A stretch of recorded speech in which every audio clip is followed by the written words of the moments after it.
Hey everybody, hope you're doing great today. In this video I'm going to talk about water changes, or actually not doing water changes. I don't know if any of you have seen the recent videos. There have been a couple other channels on FishTube that kind of blew up, somewhat attacking each other, somewhat criticizing each other, calling some tanks ugly based on the way they look, based on the way they're set up. Others criticizing them back, accusing these larger channels of being bullies. So I've decided to wade into the topic. Wade in, get it? Wade into the water. So yes, I'm going to wade in onto the topic and talk about doing water changes. There's one side that proposes you don't need to do water changes, and that's entirely dependent on how you set up your tank. Some of these fish keepers are setting up their tanks in a particular way, and that allows them to get by with little to no water changes. They might just be topping up evaporation, versus others, depending on how they've stocked their tank, how they set up their tank, they're doing water changes on a weekly basis. I do water changes about every 2 to 3 weeks, depending. I do periodically check my nitrates using test strips just to do a quick test. For the most part, this tank right here is not overstocked. I do have a number of plants in there as well that helps with the nitrates. I don't overfeed, and the primary thing is not overfeeding and not overstocking, so your nitrates don't go too high where you need to do a lot more water changes in order to keep those nitrates down. So I think in my case, with the mix of dwarf Tanganyikan fish, lighter feeding, and not having that many fish as I could in this 55-gallon tank, that lets me get away with 2 to 3 week water changes versus having to do it every week. So I am a small fry in a big YouTube fish pond. There are a number of YouTubers who've got a lot more subscribers than I have. I'm the small fry, so to speak. But that doesn't mean their opinion is more valid than my opinion or your opinion. A lot of this is dependent on what your goals are, what your setup is, and what you need to accomplish. Let's take, for example, Father Fish channel. He advocates putting in mud, composted manure, and then getting mud from a local stream or river by you and putting that in the bottom and then capping it with sand and then putting a lot of plants in there. So he also recommends doing very few water changes, if at all. Basically, once you set up that natural process, you get all that local mud put into your tank. You've got a lot of plants growing in there. That helps with the whole cycle. And at the same time, too, he doesn't advocate overstocking fish. And the type of fish that they have are usually smaller in size. They're not some of the larger cichlids. And to be honest, the process works great for people who want to set it up that way. There's a saying with everything that to each their own. You know, how they want to do things, how they want to set up things, it's up to them. And as fish keepers, for us, it's more like our main concern are our fish happy? Are they thriving? Are they healthy? Then regardless of what type of setup you have, whether you're going with no water changes, you're going with no filters, or some other method, the primary concern, are your fish healthy? And are you, as a fish keeper, getting enjoyment out of that tank? In the situation of the Father Fish tank, where you're setting it up in his particular way, it's low maintenance, you don't have to do as many water changes. He also advocates for putting in a lot of natural materials in there, leaf litter, dead plants, basically setting up an entire system in there where you get all these bacteria, you get these microorganisms there that the fish feed on. And that becomes a great tank for somebody who just wants a fish tank and they want low maintenance. Especially for somebody, let's say they travel periodically, they're going to be out of town, they don't want to set up an automatic fish feeder. They do have concerns about feeding their fish. If the tank can feed itself, basically you could leave it there for a week, the fish eat whatever bacteria, whatever detritus worms are floating around. That's great for them. On the other hand, that type of method, while it's great for those who want a lower maintenance tank, there are some of us, like myself included, who enjoy feeding our fish, who enjoy watching them eat. When you sprinkle those flakes in there, when you sprinkle those pellets in there, watching them kind of go around, grab everything, eat it, gobble everything up. So that's our enjoyment. So this is a hobby. Like with any hobby, it's the amount of people who want to do a certain thing one way versus doing another way. It goes back to the same statement, to each their own. Take, for example, biking. You like biking. Some people like road biking. Some people like mountain biking. Some people just want a casual ride around a park on a nice warm day. Other people will get deep into the weeds. They like to build their own bikes. They like to tune their own bikes. They like to buy special bicycle chains, special brakes, certain types of tires. Versus me, I do have a bike, but I'm just buying something stock off the shelf and I want to go and ride. So with any hobby, with any type of activity that you have, basically to each their own. What do they want to do? What level do you want to go into? Do you want to go into a deep dive and set up a fully self-sustaining system? That's also great in my opinion too. If that's what you want to do, let people do it.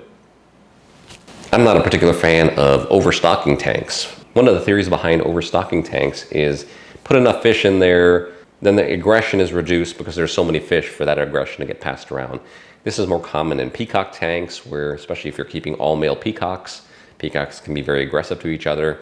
But if you've got a large tank, you've got a large number of peacocks, basically one particular fish is not going to get picked on more than another fish. They all kind of circle around. One fish might get picked on for a second or two. That fish darts off. There's another fish in front of them. They're going to pick on that fish. It becomes an ongoing cycle, and a lot of people have success with that. For me, I'm not a fan of that. I don't like the overstock.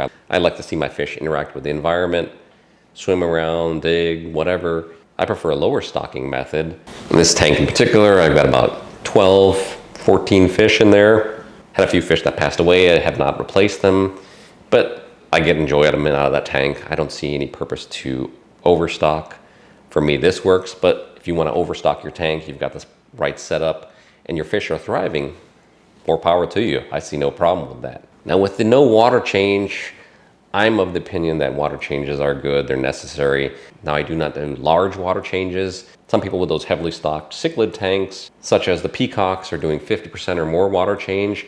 In my case, I've got Lake Tanganyikan cichlids in here. They're a little more sensitive to the water change, so I'm doing no more than 10, 20% at one time, and they seem to thrive with it. I haven't had any issues. The fish actually do breed in here. I've actually had one successful fry that was born in this tank. It's almost the same size as the adults in there. I know the Julidochromos I also have in there, they've bred before. Unfortunately, there's not enough food in there for the small fry, and they also get picked off by the other cichlids. They don't survive to adulthood. Later on, when I do have to set my fish room up, I might set up a tank just for some cichlids, just for a few of these that I know are breeding, put them in there, put them in a setup where I know they'll survive. But they're breeding in there, even with water changes. It's working well. The fact that they're breeding shows that the fish are comfortable in there and they're willing to do that. So one of the other larger channels mentioned, hey, not doing water changes, maybe that's not the best idea. Maybe that's the best strategy. But there are other channels who do that. They have tanks without water changes. They have tanks with low filtration. Same time too, their lower stock tank, they're very heavily planted. If that works for you, that's great. In my opinion, while I might even try a heavily planted tank, but I also get enjoyment by watching the fish. And by having a heavily planted tank and a few fish in there, the chances of me seeing those fish are going to be reduced. A lot of those fish are hiding. If they're skittish, you can't see them. It's a great setup for some. Some people might like it, but in my case, to each their own. I want to see my fish.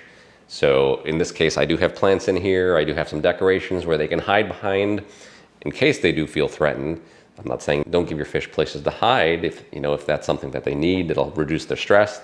Put those type of setup in there, but then also create a conducive environment towards your fish so that they do feel comfortable to come out and you do get to watch them and enjoy them. That's part of the enjoyment of keeping fish, is watching them, see how they interact with each other, seeing how they interact with their environment. That's how we get enjoyment from this hobby. So in one of the videos I saw, somebody was saying the tanks looked ugly because they were going in a low filter method and they had a lot of plants in there. So that's in the eye of the beholder. What's ugly versus not what's ugly. In my case, somebody might look at my tank, hey, it looks ugly. You've got algae growing in there. I like the algae. I want the algae in there. The algae helps reduce nitrates. The fish graze on the algae. And it looks natural, it looks more natural. To me, a pristine tank that looks like it just came out of the box, basically, everything's clean, to me that's not natural looking. That doesn't give me the enjoyment and the hobby that I like to see. So just like with anything, there are levels. You can go extremely natural, you've got heavily planted, you let the algae grow, that's fine. If you enjoy that type of tank, more power to you, versus the other person who wants to have a pristine tank, crystal clear, they're cleaning off everything, they're cleaning off the rocks regularly, cleaning off the glass, more power to them as well too. It's all based on what we desire. Nobody should be coming in saying, hey, your tank is ugly because you do it this way. It doesn't matter how you do it. If you enjoy it, that's the key. You enjoy it, you do it your way, your fish are thriving, you are enjoying the hobby. What's more to ask? So anyways, that's my thoughts on the whole don't do water changes, do water changes. Really, you should be checking your water periodically, making sure your nitrates are not going above a certain level that's going to be harmful to your fish. As long as those nitrates stay within level, your fish are thriving, you're getting enjoyment in the tank, then work with what works for you. Whether you want to do no water changes, then use the father fish method. You can get by without doing water changes, just topping off when you need. Versus you want to overstock your tanks, you want to have a lot of colorful cichlids in there, then also make sure you're checking your nitrates, you're doing your water change. And water changes aren't a bad thing. It's not something that's very difficult to do as well too. While I do like doing water changes, I do a little more complicated process. Sometimes I'll use buckets just so I can save that water if I use it in my garden. For others, you don't have to do that. I do also have pumps as well too that helps ease the process. So I'm all for making this hobby easier on myself. I've got other hobbies I like to enjoy. I don't want to spend 7 hours out of a day working on a tank. I want to enjoy the tank. I want to enjoy my other hobbies. So I will use tools. I will use technology to improve my enjoyment of the hobby. And I recommend everybody do that same thing too. If you enjoy doing the water changes, working in your tank there, cleaning it, making it look nice, then yeah, that's great. Do that. Same time too, if you want to make it a little more efficient, look in the technology, look at the videos there that suggest, okay, you want to do a water change, you need to do a water change, here's how you can do it quicker and easier. Nothing wrong with that. So how do you prefer to set up your tank? Do you prefer to have an all natural method where you have to do little water changes, or are you somewhere in between? Drop your thoughts in the comments below. Thank you for watching, and I'll see you in the next video.